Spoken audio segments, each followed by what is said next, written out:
12ஆம் வகுப்பு பொதுத் தேர்வில் அதிக மதிப்பெண் பெற வாங்கி பயன்படுத்துவீர் சுறா கைடு 2025-26 புதிய பதிப்பு. அதிக பக்கங்கள், அதே தரம், தற்போது குறைந்த விலையில். சுறா கைடு அனைத்து புத்தக கடைகளிலும் கிடைக்கும். குக்கரி சேனலை பார்த்து யார் வேணாலும் சமையல் பண்ணலாம். ஆனா சுவையான சமையல் பண்றது எப்படி? நான் இதயம் நல்லெண்ணெயில சமையல் பண்றேன். ஆஹா ஓஹோன்னு பாராட்டுறாங்க. நீங்களும் இதயம் நல்லெண்ணெயில சமையல் பண்ணுங்க, பாராட்ட வாங்குங்க.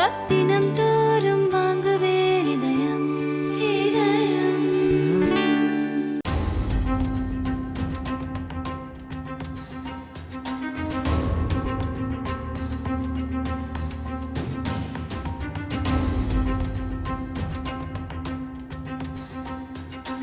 பஞ்சாப் மாநிலத்தின் துணை முதல்வராக இருந்தவர் சுக்பீர் சிங் பாதல்.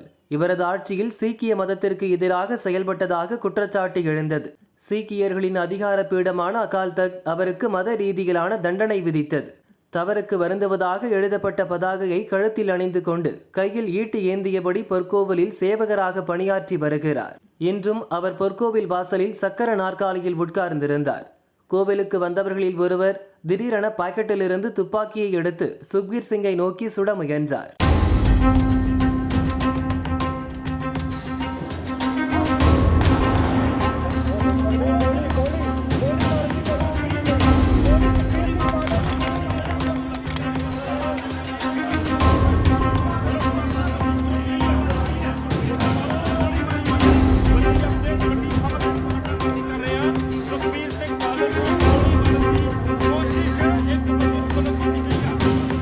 சுக்பீர் அருகில் நின்று கொண்டிருந்த அவரது ஆதரவாளர் இதை பார்த்து உடனே சுதாரித்தார்.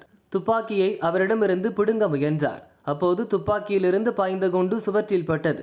இதனிடையே அங்கிருந்தவர்கள் ஓடி வந்து துப்பாக்கிச்சூடு நடத்தியவரை பிடித்து போலீசில் ஒப்படைத்தனர்.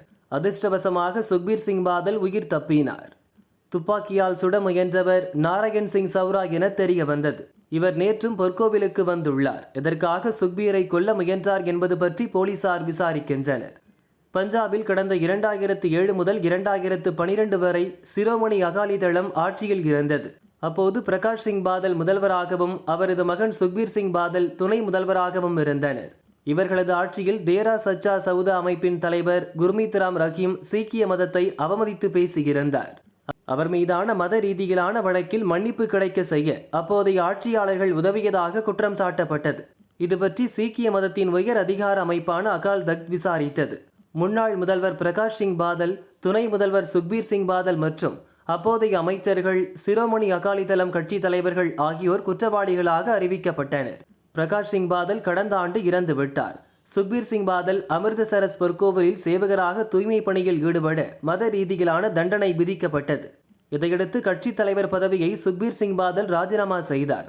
தண்டனையை ஏற்று பொற்கோவிலில் காலணிகள், பாத்திரங்கள், குளியலறை, கழிவறைகளை சுத்தம் செய்யும் பணியை செய்து வருகிறார்.